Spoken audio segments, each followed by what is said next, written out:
Alors les craintes que j'avais avant de mettre, mon enfant dans ce milieu d'accueil-ci, c'est la séparation. Je pense que c'est ce qu'il y a de plus difficile à vivre pour une maman. Les craintes que j'avais, c'est premièrement qu'il n'y trouve pas sa place, euh, qu'il se sente mal, qu'on l'abandonne. Est-ce que mon enfant va donc recevoir toute l'attention espérée? La seule crainte qu'on a eue, c'est que, voilà, qu'il soit malade pendant la journée. Je vais dire, en tant que nouveau papa, moi, j'avais entendu des amis dire, oui, la crèche c'est bien, chez une puéricultrice c'est mieux. Ma crainte, c'était qu'il trouve peut-être pas sa place, que ce soit peut-être compliqué avec les autres enfants, avec l'accueillante, voir un peu comment ça allait se passer les premiers moments, comment j'allais pouvoir aussi le laisser dans les premiers jours pour aller travailler. Si, j'avais une crainte, c'était le regard des puéricultrices, alors je dirais. Mais ici, moi, je me suis pas du tout senti jugé.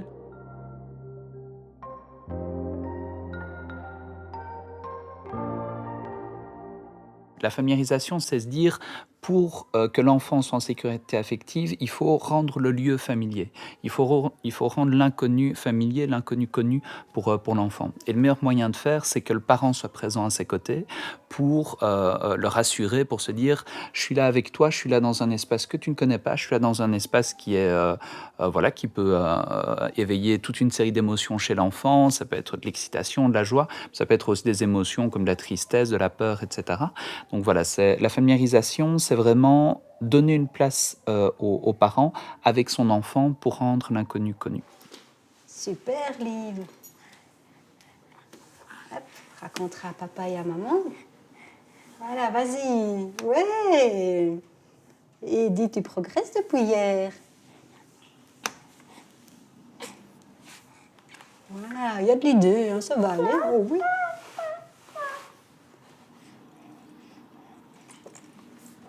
Sophie la girafe. Oh, tu connais. On passe à autre chose.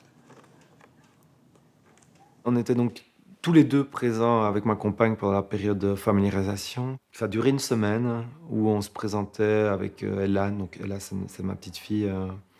Tous les jours, au début 1 heure et puis 2 heures. Puis la dernière journée, c'était une après-midi. C'était difficile parce que c'était la toute première fois qu'on la laissait. On avait l'impression que ça durait une éternité, 1 heure où on devait la laisser. Et je me souviens bien, le dernier vendredi après-midi, là c'était toute une après-midi. On était partis chez mes parents avec ma compagne. Et on n'attendait qu'une chose, quoi, c'était revenir à la crèche pour voir si tout s'était bien passé. Évidemment, tout s'était bien passé. Et je pense que c'était nous qui étions plus inquiets et plus bouleversés dans notre quotidien que notre fille. Je pense qu'en fait, elle n'a rien remarqué de particulier, à mon avis. Ainsi font les petites marionnettes. Ainsi font 3 petits tours et puis s'en vont. Oh! Quelles sont les petites mains?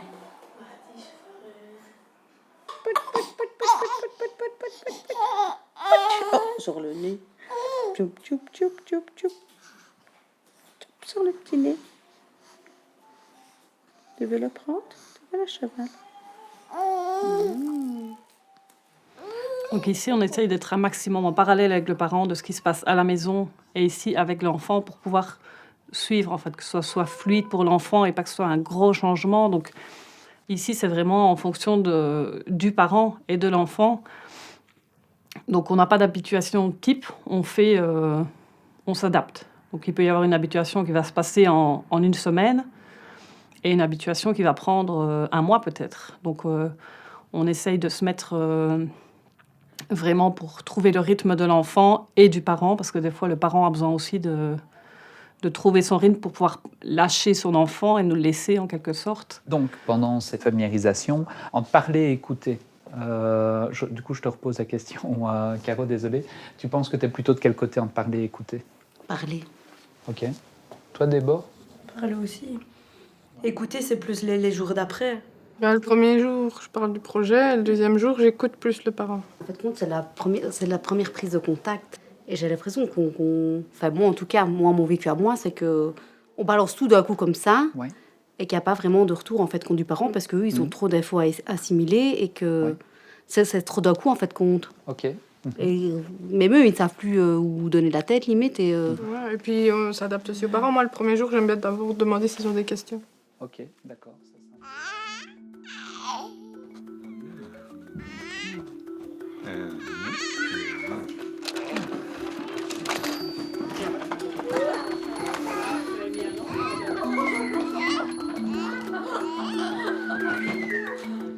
Lundi 2 septembre 2019. Voilà, le grand jour est arrivé. Après toutes les étapes de la familiarisation, Amaya est prête pour rester toute la journée chez moi. Le grand frère est là, c'est très rassurant pour elle. Noé est si doux et attentif. Amaya observe avec attention son nouvel environnement. Elle préfère rester dans les bras. Alors, je remets ton linge, d'accord? Je te soulève un petit peu les fesses. Hop. Je mets un tout petit peu de crème. Voilà. Regarde, je vais refermer le petit pot et le ranger dans l'armoire. Maman, c'est maman qui t'a conduit ce matin à la crèche. Elle est partie travailler à l'école. Ah oui. Je rattache ton body. Pour pouvoir se détacher de ce qu'il connaît, l'enfant va devoir, il aura besoin de s'attacher à quelque chose qui lui donne justement de la confiance, de la sécurité. Et c'est en cela que la personne de référence et la personne qui va le suivre, elle est très importante. Et cette puéricultrice de référence va vraiment être l'élément clé au début. Donc, elle va, pendant ses premières familiarisations, être très, très, très présente. C'est elle qui va vraiment devenir la figure de confiance de l'enfant à la crèche. Elle le connaît très en profondeur et elle peut, avec lui, vraiment faire un long bout de chemin sur le temps de la crèche pour faire perdurer cette confiance. Et qui va aussi, pour les parents, être quelque part un repère utile et nécessaire.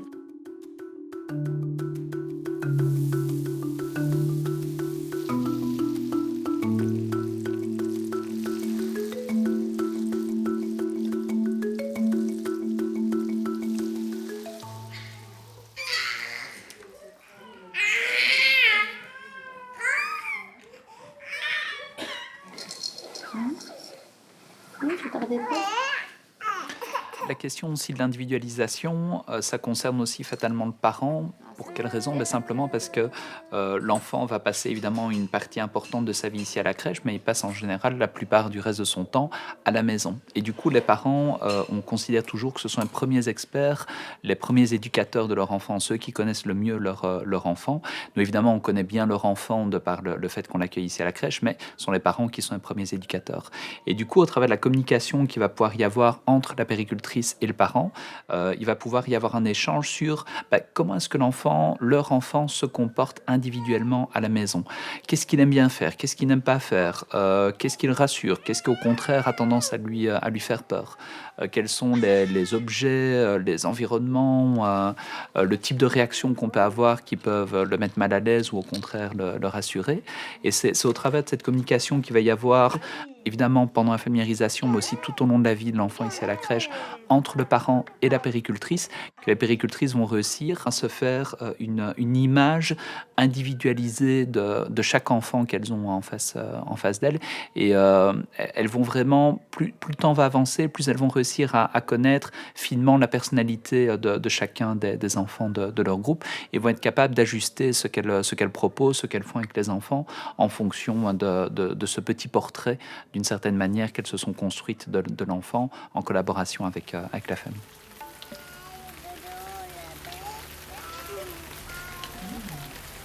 Au final, on ressent une attention particulière. On se sent vraiment bien écouté et on ressent qu'elles sentent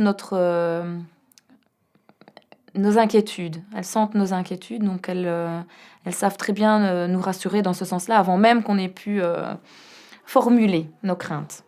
En fait, l'importance aussi de la familiarisation, c'est parce que nous sommes 3 acteurs dans cette relation-là. Il y a les parents, l'enfant, et puis il y a moi-même ici, l'accueillante. Parce qu'il faut arriver à sécuriser l'enfant, sécuriser les parents, et puis il faut se comprendre tous ensemble. C'est vraiment une relation triangulaire très importante, et la communication est hyper importante entre nous tous. Voilà. Et si l'enfant est en sécurité, si les parents sont en sécurité, d'office l'enfant se sentira en sécurité et tout se passera au mieux.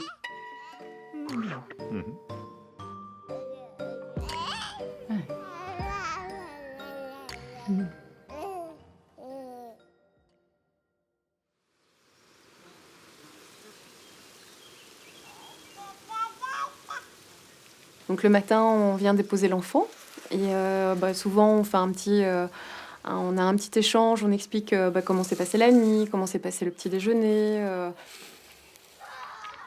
Donc expliquer un petit peu toutes les différentes observations que nous on a pu avoir, et ça nous permet en fait de passer différents messages aussi si on sentait que il est encombré, ou alors si il a eu une mauvaise nuit, ça allait impacter forcément la journée aussi qu'ils allaient avoir.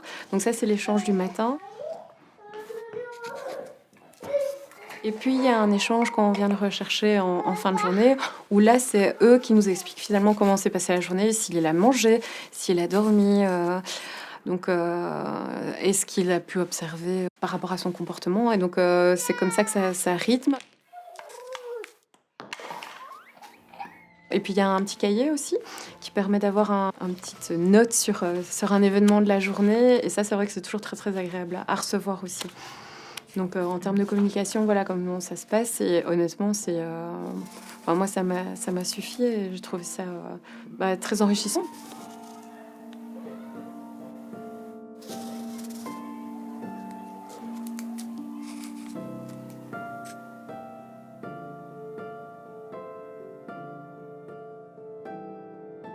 Coucou Lilia. Tu vois, Eva est déjà là, Lilia. Tu viens? Tu as pris ton gros doudou. Tu fais des blagues? On enlève la veste parce qu'il fait chaud chez Nounou. Viens, tu choisis le petit box, on met où? C'est plus se tenir debout aujourd'hui, Lilia. Ouais. C'est...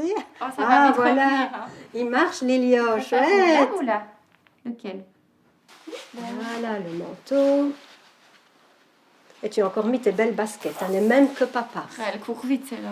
Un petit câlin, ça c'est chouette. Chouette. Un petit câlin avec maman. Donc maman va travailler. Non? D'accord? À tantôt? Okay. Maman et papa qui vient te chercher, papa. D'accord? Bah oui. Qu'est-ce qu'il y a? Un petit câlin avec maman. Mais j'ai encore de la place. Lilia, tu vas faire un câlin à Nounou, regarde. Regarde, Nounou, elle a 2 bras. Tu vas voir? Et on va pouvoir aller jouer après. Ah, tu vas aller jouer après. Faire des chansons, sûrement. Oh oui, bonjour mon grand. Oh.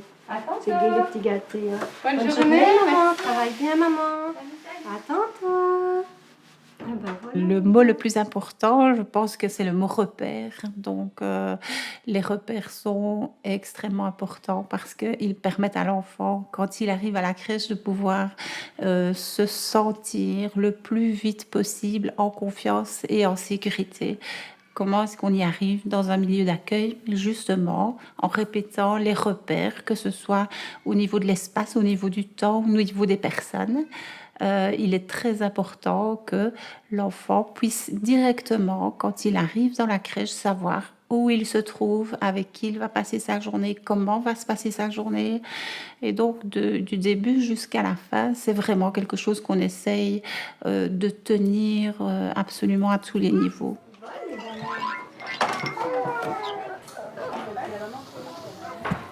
Et donc ça lui permet, donc tous ces repères accumulés les uns aux autres, ça permet à l'enfant de pouvoir garder ses forces, sa vitalité pour grandir, pour aller de l'avant, pour découvrir tout ce qui se passe autour de lui. Amaya est là dans sa maison et maintenant elle vient dans ma maison. Voilà. Et Eva, tu fais pour Eva. Tu as de l'énergie, Amaya. Tu vois, car là c'est ta sœur. C'est ta sœur? Et là, c'est le frère de Amaya, le grand frère de Amaya. Il est déjà venu chez Nounou. Ouais. Et il reste une place pour toi, Amaya. Tu vois, la semaine prochaine, ta photo, elle ira là. Elle a mangé ce matin, elle s'est réveillée quand il était 7h moins 20. Ah ouais, donc tu vois, c'est pas comme d'hab, je me dis j'en profite de la laisser. Oh bah dis, t'as bien fait. Et puis elle a bu, il était 7h10. Ah oui, donc ok, 7h10, oui, 7h15. D'accord, ça va. Et nickel comme d'habitude. Ça va, Vraiment rien, je lui ai super. nettoyé son petit nez. Ok. Et elle est en forme. Mais tu sais, On a franchement, joué. le sommeil, ça se passe vraiment bien. Hein. Elle est vraiment... Tu vois qu'elle a bon dans son Oui. lit, là. Elle est sur ses doudous. Oui. Hein. Et oh, un petit renvoi. Oui, c'est ça. Et quoi, tu vas venir jouer? Oui, hein. Tu viens avec moi, je vais te prendre. Elle a vu mamie, elle a vu un peu tout. Oh, ben hein. oui, il y a déjà beaucoup de choses hein, oui, ce matin. Et tu retournes avec mamie aujourd'hui, ma pousse, hein? Ça va? Tantôt, ma belle. Bonne journée, maman. Regarde, t'as tes doudous. J'ai tes doudous aussi. Voilà, ils sont un petit peu plus. Hey, ça va, Arthur?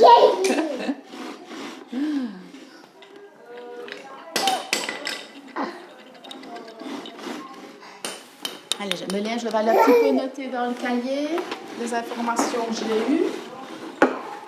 On décide vraiment des coins bien définis où on se mettra toujours au même endroit, sur le même tapis, avec les mêmes jeux, pour que l'enfant se sente de nouveau en sécurité, qu'il ait ses repères, qu'il retrouve chaque fois les mêmes jeux. Juliette.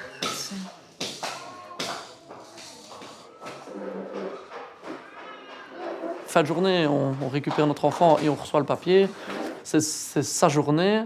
Et alors le fait qu'ils aient une quinzaine d'enfants, je trouve que c'est chouette parce que s'ils n'ont pas ce papier-là, c'est impossible de se souvenir de qui a fait quoi à quelle heure, etc. Que là, il y a un papier qui peut sembler un peu froid de prime abord, mais finalement, ce sont des faits. C'est-à-dire, voilà, elle a joué à ce moment-là, elle a dormi à ce moment-là, elle a été changée, à ce moment-là, elle a mangé autant. Mais c'est parfois au gramme près, c'est très précis. Mais je trouve que ça fait une base de discussion pour le retour. On se dit, ok, là, elle vient de dormir pendant 1 heure, donc normalement, elle sera de bonne humeur, ou elle n'a pas dormi depuis le matin, donc on sait quand on va rentrer à la maison, on peut la mettre au lit et qu'il y aura un petit moment où elle pourra se reposer. Pour l'anecdote, on rigolait beaucoup, nous, du papier, parce que c'est notre premier enfant, et quand on entendait les parents amis, quoi, qui nous parlaient à chaque fois des papiers qu'ils recevaient, elle était à la selle à 10h12, il a fait ça à 13h. On rigolait, on dit, enfin, c'est quoi ces histoires d'avoir tous ces détails sur la journée de notre enfant? Et puis très vite, on s'est rendu compte que nous, quand on recevait ce petit papier, on avait du mal de ne plus la voir, quoi. Après, on ne sait plus à quelle heure elle a été à la selle, on ne sait plus à quelle heure elle a mangé, si elle a très bien ou très très bien mangé. Oui. Charles, alors dès que le papa arrive, il me dit « Ah, je trouve que cette nuit, il a bien bu, ça va mieux. » Je dis « Écoutez, il a bien mangé à midi, mais je ne sais pas pourquoi, les fruits, alors que je dis c'était des fruits cuits. Oui, comme d'habitude. Et franchement, j'y allais vraiment tout doucement, et franchement, il avait mangé 6-7 cuillères, c'est pas comme s'il avait trop mangé. Donc là-dessus, il m'a dit « Oh, je suis vraiment content qu'on aille faire l'échographie. » Enfin voilà, il y a des choses qui se mettent en place. Donc les informations que les parents nous donnent le matin, je trouve qu'elles sont vraiment importantes pour le déroulement de la journée. Qu'on puisse vraiment faire en fonction... On fait vraiment en fonction du besoin de l'enfant. On suit vraiment son rythme grâce aux échanges qu'on a avec les parents. Salut maman, d'accord? On ira le ranger Bonne après. journée tout le monde. Bonne journée. Fais salut maman. Regarde, maman elle s'en va. C'est la copine. Oh, maman. Fais salut. Envoie un bisou à maman. Non? Tu regardes quoi? Tiens, je te le donne, on va le ranger.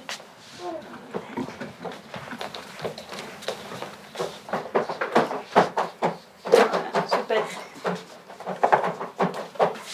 Oui, c'est le cahier de Camille. Regarde. Et donc dans ce carnet de communication, chaque jour, on met une anecdote de ce qui s'est passé pour l'enfant. Alors que ça soit positif ou négatif, on dit aux parents ce qu'on veut, c'est être transparent. Donc c'est pas vous faire voir un enfant parfait et dire que tout s'est bien passé, mais c'est pouvoir aussi rediscuter des choses qui sont parfois difficiles. Et donc tout est noté dans le cahier. et permet par la suite de voir aussi l'évolution de l'enfant.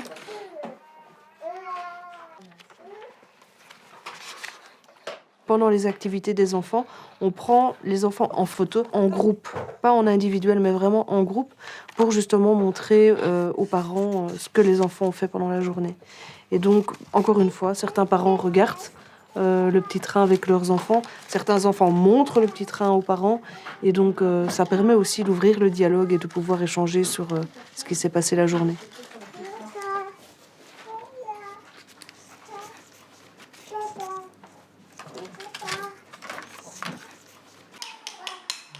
On apprend toujours de toute façon, que ce soit de parents qui se renouvellent tout le temps. On sait pour certains parents ce qui a été un peu plus difficile à vivre, ce qui a été un petit peu plus compliqué. Et on en tient compte et on essaye de remettre ce qu'ils nous amènent en question pour l'avenir. Et on rebondit sans cesse. Je parlais tout à l'heure des observations. On observe les enfants, on observe les travailleurs auprès des enfants, mais on observe aussi les parents et ce qu'ils ont à nous dire.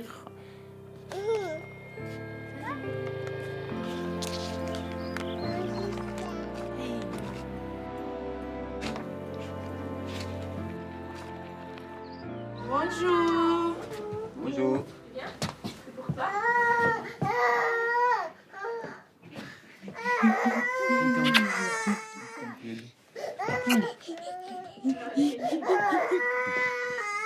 C'est propre? Oui. Oui, il y a eu un accident. Vous avez des chaussettes? Vous en voulez Regarde le cahier. Oui.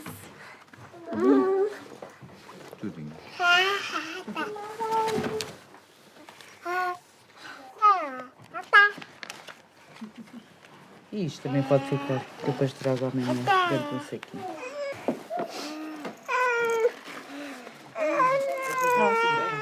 Não sei se fica no curso. Ah, la tutute. Merci. Como se diz?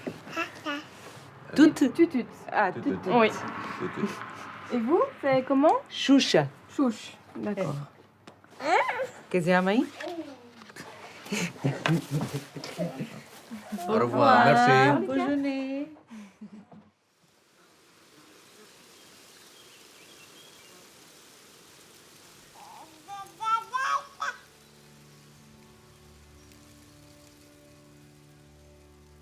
La clé pour la relation de confiance, il y a sans doute pas une seule, il y a sans doute tout un trousseau à mon avis.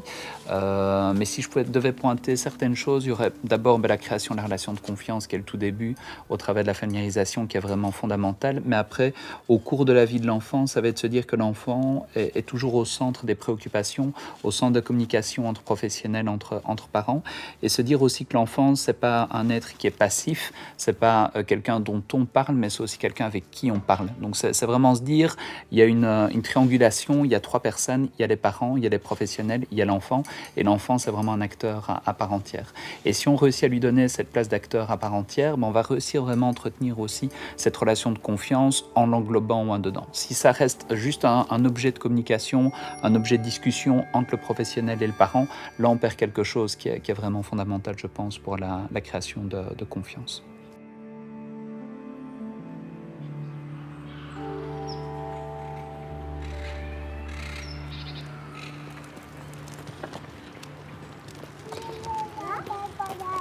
Il est passé maintenant, tu peux te raccrocher, tu sais. On le verra plus le chien.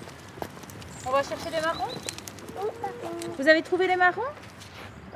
Les marrons. Oui, regarde Charlie, il en a déjà un. Tu veux le mettre dans ta poche? Non, tu veux pas le mettre dans ta poche? Charlie, viens, on va aller dans la cour. Allah! Viens, on va dans la cour. Allah! Oui, prends-le, Adèle. Adèle, tu viens ici parce que tu mets dans ma poche. Tu l'as mis dans ta poche? D'accord. C'est un gros, oui, celui-là aussi. Et toi, tu sais le mettre dans ta poche? Oh, oui. Oui, on va continuer. Il y en a beaucoup, hein. Tu t'accroches à la poussette? Tu t'accroches là à la poussette. On recule. Au revoir. Vous venez, Safia et Adèle?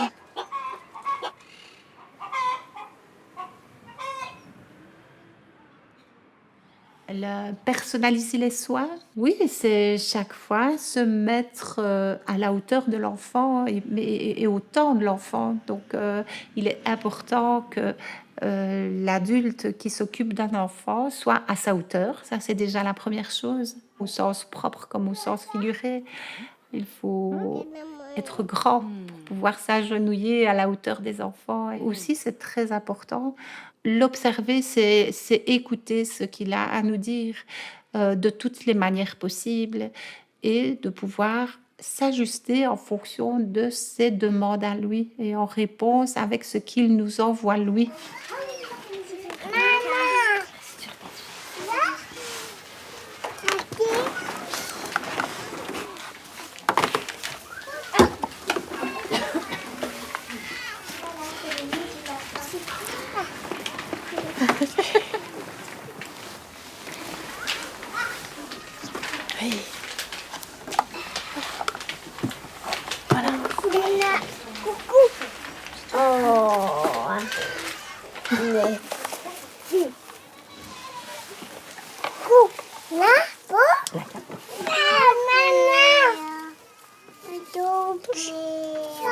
Un, deux, trois.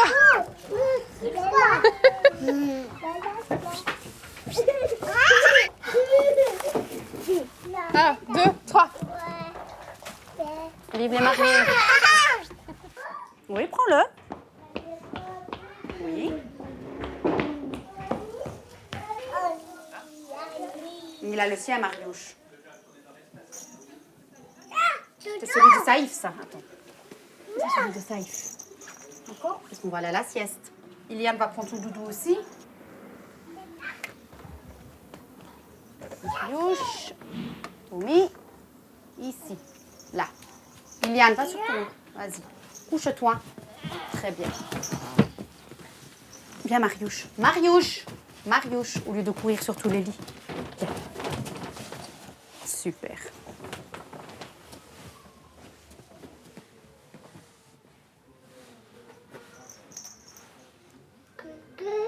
Couche-toi. Promenons-nous dans les bois pendant que le loup n'y est pas. Si le loup y était, il nous mangerait. Des échelles sur la glace. Ah oui. Oui, oui.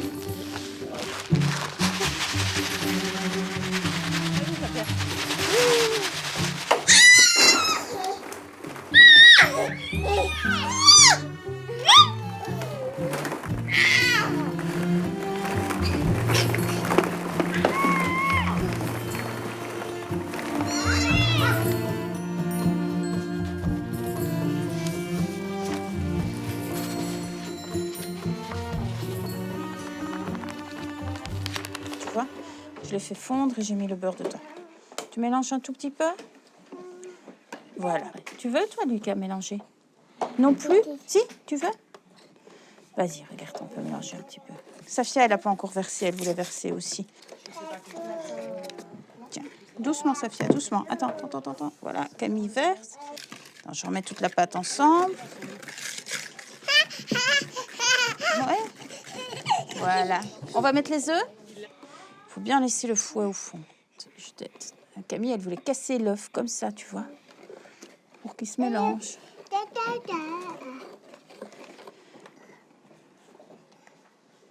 Hop. Je te donne le cacao à mettre? Oui. Tu mets le cacao? Le cacao. Ah. Regarde, ça devient tout rond. Tu vois? Donne-moi, regarde, comme ça. Comme ça. Est-ce qu'elles auront pondu des œufs, les poules? Peut-être. On va aller voir. On va aller voir.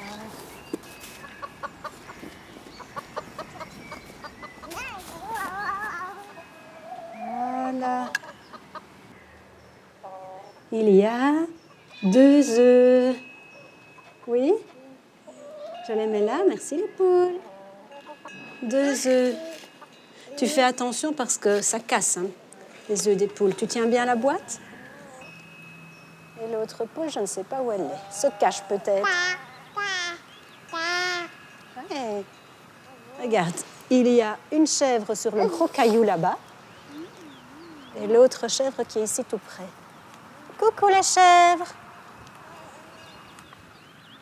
L'individualisation des liens, c'est aussi quelque chose de fondamental et c'est un enjeu compliqué dans une collectivité où on peut avoir un grand nombre d'enfants, même si dans un groupe, on a au maximum 7 enfants. On peut avoir plusieurs groupes dans un même service. Du coup, c'est se dire en tant que professionnel, comment est-ce que malgré les contraintes de la collectivité, on va réussir à avoir une relation individuelle de qualité avec l'enfant. Et là, tous les moments repères de la journée, que sont les moments de repas, les moments de soins au sens large, vont être des moments vraiment très importants parce que tant que l'enfant n'est pas encore, en âge de faire ces activités-là en commun, comme un repas en commun, tous ces moments-là vont être des moments de relation intense entre la péricultrice ou le périculteur et l'enfant. Ça va vraiment être ce qu'on appelle, nous, ici, dans le jargon de la vie de tous les jours, un moment privilégié entre l'enfant et la péricultrice qui permet vraiment de nourrir ce lien, cet affect entre les deux. Allez, voilà. Des étoiles sur la glace. C'est qui, là? Oui, oui. Oui, c'est Yann et c'est Noah. Ah oui, tes grands frères. Ah oui, là, c'est papa. La glace, elle était gelée. La glace, elle était gelée.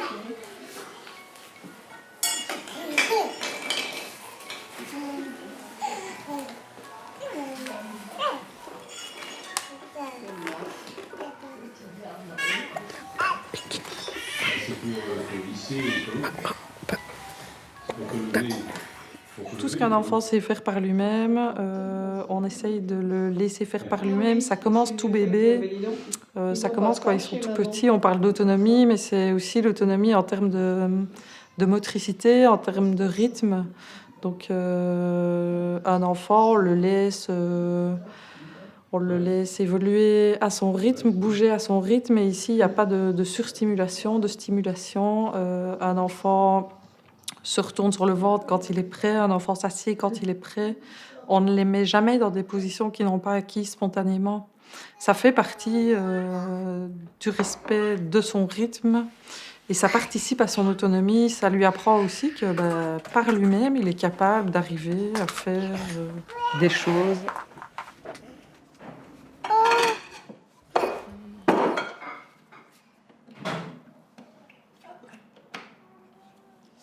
C'est dur. Mais tu vas y arriver. Oh. Tu veux que je... Vas-y.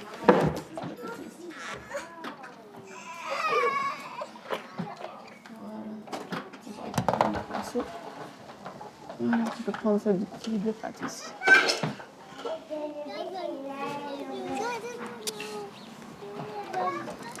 Voilà. Tu peux le mettre sur la table si tu veux. En dessous. Comme tu veux, en dessous ou sur la table. Tu peux mettre là-dessus aussi. Voilà. Et maintenant, tu peux te servir. Avec des pâtes? Avec des pâtes? Tu aimes bien ça? Attends, vas-y, je te laisse prendre la cuillère. Là. Vas-y, tu peux te servir. Ce sont des enfants qui grandissent dans cette philosophie-là. Toujours, on va proposer à l'enfant de faire lui-même, même quand il est petit, même quand on sait encore qu'il ne le fera pas tout de suite. C'est jamais au forcing, c'est toujours à la proposition.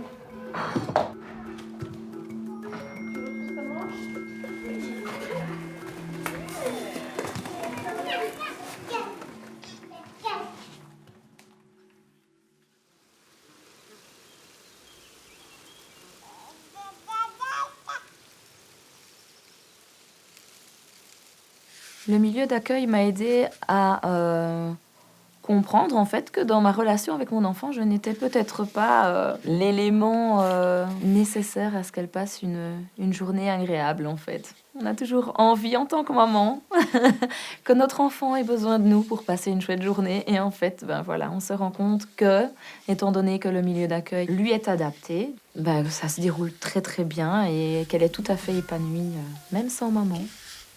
Un bébé, en fait, a la capacité de comprendre beaucoup plus que ce qu'on ne le pense. Et d'exprimer beaucoup de choses. Et c'est vrai que grâce aux échanges qu'on avait quotidiennement, j'ai peut-être grandi plus vite sur ma compréhension de l'enfant que ce que j'aurais pu imaginer. Je ne connais pas les autres milieux, mais en tout cas, ici, je ne me sens pas jugée. Donc c'est peut-être ça que j'ai appris aussi, c'est qu'il n'y a pas de bête question. Et que si on parle et on discute, c'est toujours plus facile. Donc dans la relation à mon enfant, là où l'accueillante est intervenue, et c'est vraiment dans le fait de me donner confiance en moi en tant que maman, vraiment, et de renforcer ma confiance.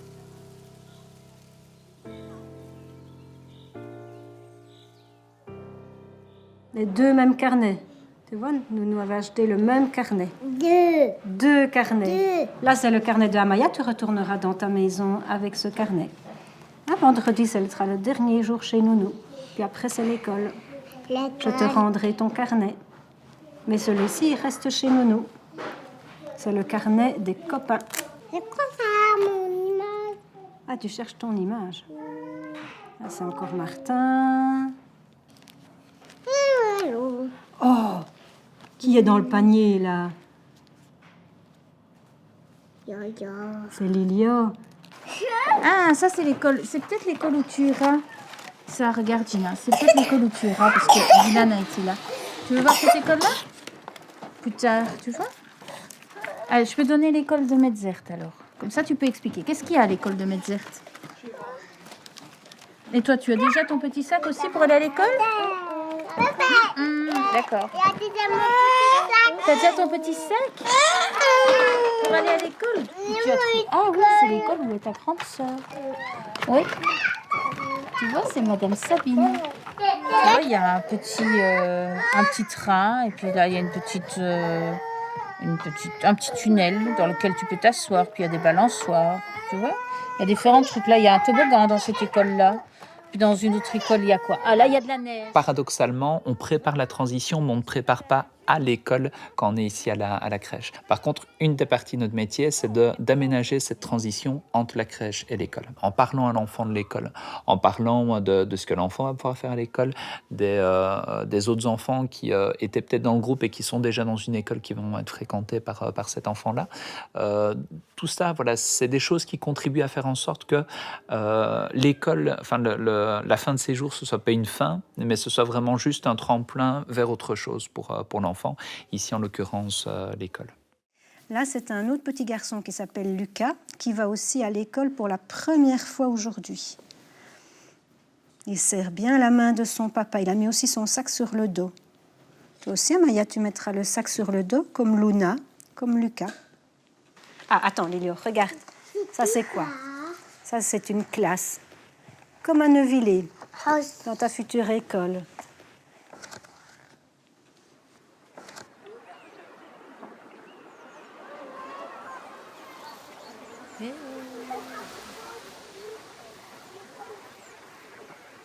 Donc c'est vrai que là, dans quelques jours, pour nous, et je pense pour Patricia aussi, ce sera un peu un grand départ parce que c'est un peu comme si on quittait sa famille, même si voilà, on n'est pas loin, donc on se reverra. Mais Amaya étant une deuxième et fort indépendante et téméraire, elle y va de bon cœur, ce qui nous aide, nous adultes, à passer le cap. Donc voilà, c'est un lien, mais c'est vraiment précieux. C'est vraiment quelqu'un qui aura compté dans leur vie, dans leur départ de vie d'enfant, qui est important. Alors, c'est qui fait son dernier jour aujourd'hui? C'est qui? C'est Adèle? C'est Adèle qui fait son dernier jour aujourd'hui? Mais non, Adèle, elle reste encore à la crèche. C'est qui part à l'école? C'est Chloé qui part à l'école? Tiens, tu la mets dedans? Et tu refermes? Voilà. Et puis, qu'est-ce que tu as encore dans ton lit, dans ton sac? Il y a autre chose dans ton sac? Qu'est-ce que c'est? C'est toutes les photos de Chloé? S'il te plaît. Oui? Tiens, tu peux les mettre dedans. Là-dedans, la boîte à pommes. Je vais chercher les crêpes. C'est les crêpes de la maman de Chloé. S'il te plaît. Tu veux une aussi? S'il te plaît. Rose, tu en veux une? S'il te plaît. Quand un enfant quitte la crèche, c'est pas une fin. On essaye et on espère avoir pu semer des graines de respect, de tolérance, pour que chacun puisse être reconnu dans sa différence. On verra dans l'avenir, avec les enfants qui grandissent, comment ça a évolué.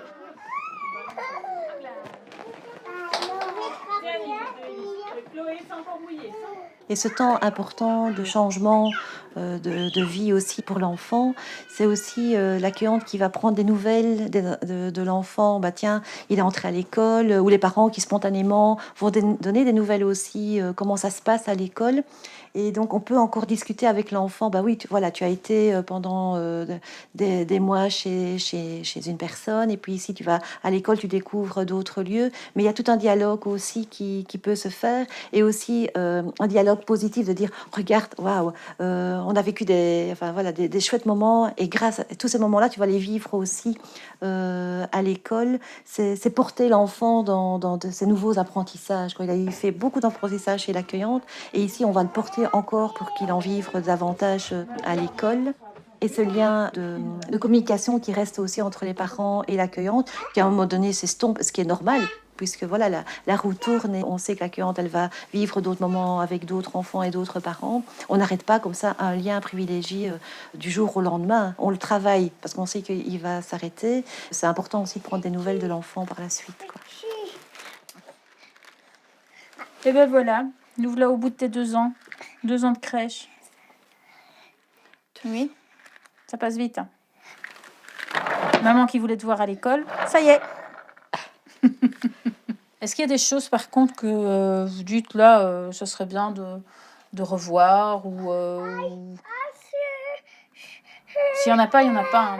Le temps de départ de l'enfant, l'enfant qui va aller à l'école est un temps important aussi, et un temps sensible. Ce qui est important, c'est pour l'accueillante de voir aussi que l'enfant il part avec un bagage qu'elle lui a accordé, un petit sac à dos. Voilà, parfois c'est même matériel qu'elle donne un petit sac à dos à l'enfant, elle lui offre ça comme cadeau pour l'école, mais c'est surtout aussi symbolique. Tout ce que l'enfant a appris chez l'accueillante va lui permettre d'avoir la force aussi pour passer dans un autre milieu qui est l'école et pouvoir continuer à s'élever dans dans notre société. Donc ce bagage, c'est symbolique. Donc tout le travail que l'accueillante a réalisé avec l'enfant et le parent va permettre à l'enfant de vivre d'autres étapes dans sa vie.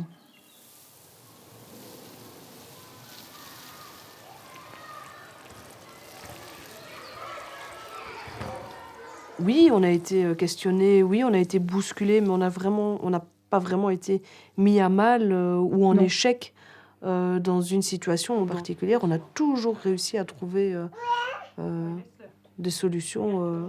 Et justement, c'est un peu ce qui nous booste aussi, c'est de nous dire, voilà, c'est pas toujours la même chose. Ça fait 10 ans qu'on est là, on a mis ça en place, mais là, on peut encore rebondir, on peut encore trouver d'autres choses, on peut encore trouver d'autres systèmes. Et donc, voilà, c'est ce qui est chouette aussi dans le métier. Allez, où est-ce qu'il y a une voiture? Ah, tu téléphones! Allô? Allô, papa? Allô, maman? Tu veux dire allô à quelqu'un? Regarde le téléphone vert là-bas, Lilio. Je reçois à la fin de l'accueil tous des petits messages de remerciements et ça me fait toujours chaud au cœur. Je me souviens d'une maman qui m'avait dit il y aura toujours un peu de vous dans la grande personne qu'elle va devenir. Et ça, vraiment, ça, c'était vraiment très, très émouvant. Ah là, tu n'y arriveras pas. Mais là, tu peux tirer. Là. Tu tires là? Tu me tiens ça? Je vais remettre là. Merci Karine, je n'oublierai jamais ton regard bienveillant qui rassure tant papa et maman. Les câlins et parties de rigolade, nos jolies balades. Tu partages mes joies ou me consoles en cas de bobo. Tu me cajoles, tu m'aides à grandir. Merci pour ces beaux souvenirs. Bisous Chloé.